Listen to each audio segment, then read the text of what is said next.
You can see I've gone ahead and added the bio balls, rinsed my carbon packets. Make sure that you always rinse your carbon before you add it, otherwise your water will turn a murky black, and that is quite disgusting. I went ahead and pulled the pad that I had underneath here out,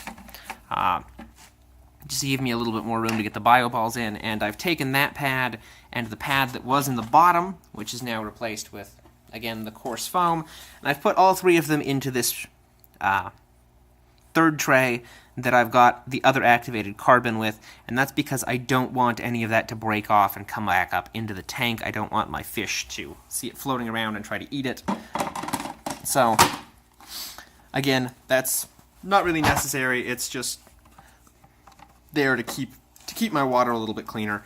In this third tray here, again, I've got the filter underneath just for the fact that it was there.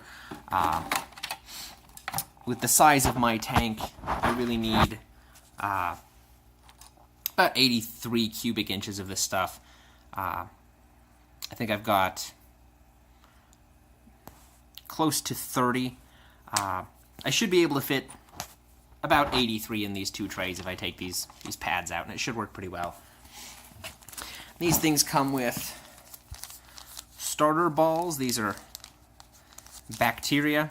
They are the kind of bacteria that can be either aerobic or anaerobic, that in anaerobic situations start metabolizing nitrate instead of oxygen. So these are pretty simple. You just drop them straight in here with the glass, and as the water moves through, it helps to colonize your filter media. You don't want to put these in the tank because your fish can get very sick if they eat them. They dissolve pretty slowly. I already did a test run with a different filter. Again, these are bacteria balls, so don't eat them.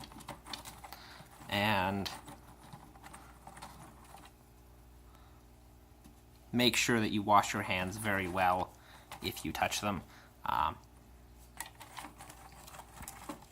Just want to make sure that I get a little bit better distribution than them all in just one big wad in the corner.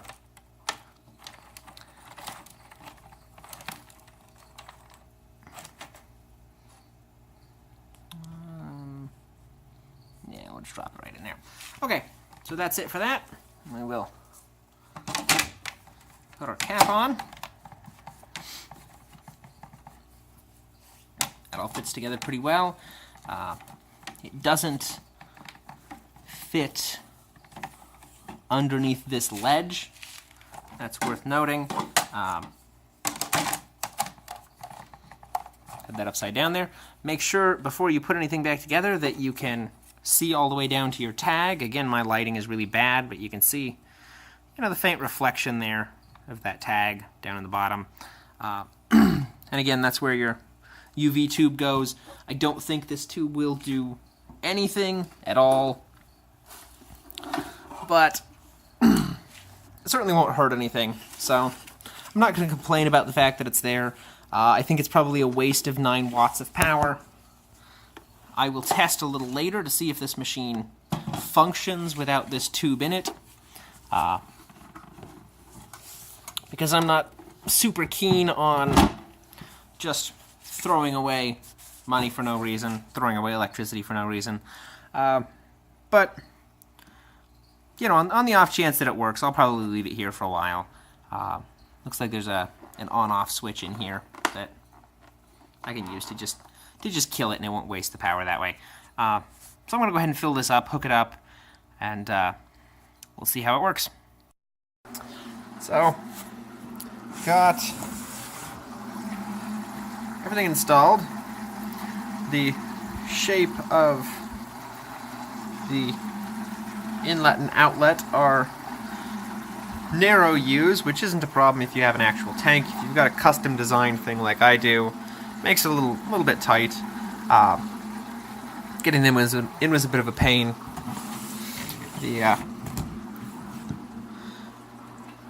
big things that I've noticed,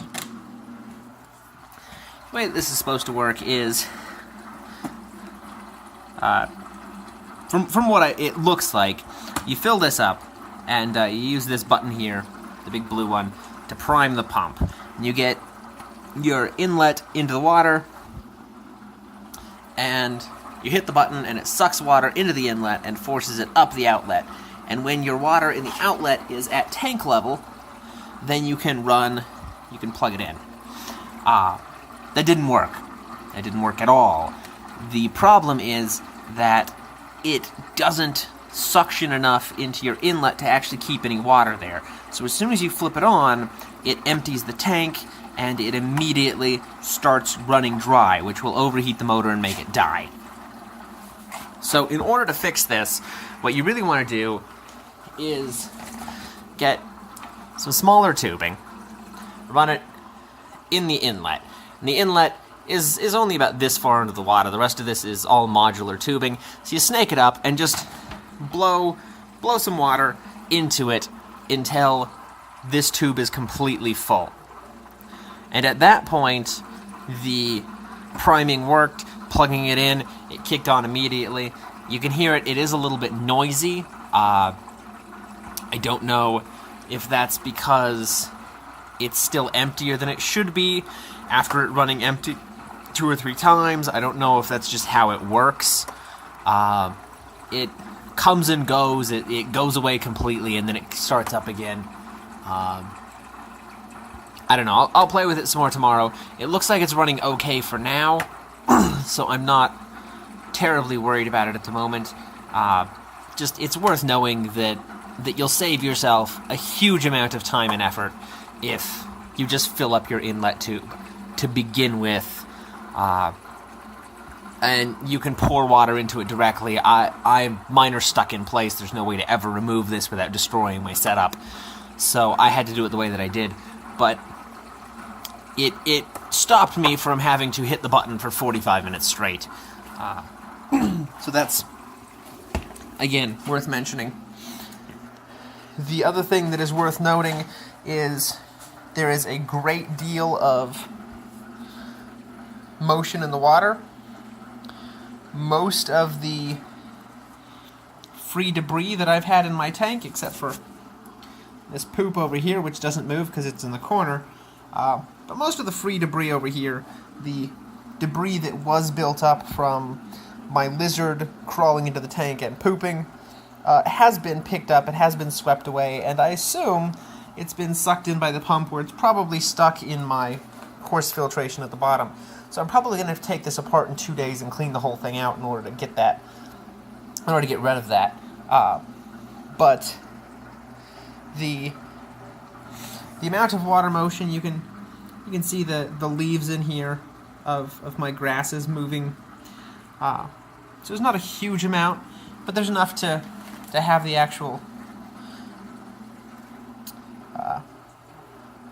fish poop or whatever you're going to have built up here actually move, actually siphoned through and broken up. So I've got to say, while I definitely don't think that this is 500 gallons an hour, I am happy with it. It looks like it's probably, 300 or 400 anyways. That might be better, again, if I take it apart and I reprime it and fill it up and start everything from scratch, because it might have some air trapped in it right now. But overall, I am very happy with this product. It's working very well.